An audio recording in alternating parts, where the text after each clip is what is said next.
I have here the multi-tool garage like wall hanger. And so I actually bought the 4 bracket one. So there's 4 of these pieces. You have several of these hooks. And then you even have this style hook.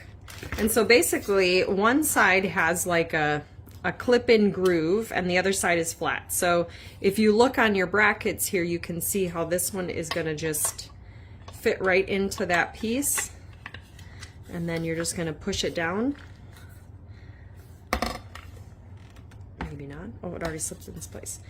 And then you're just gonna hang your garden tool, you know, within the slots, your shovels, rakes, different things like that. And so all you really have to do is, you know, put your 4 screws in on each side, which it comes with even the plastic casings on them as well.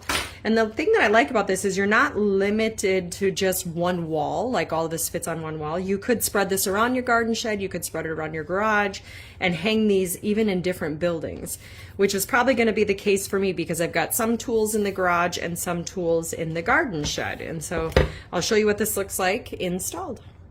So I've already started the install and you can see a few screws in it already. Just make sure that your track is on the top side, as you're gonna want those brackets to lock in and hang down. So now let's add the brackets and see how it looks.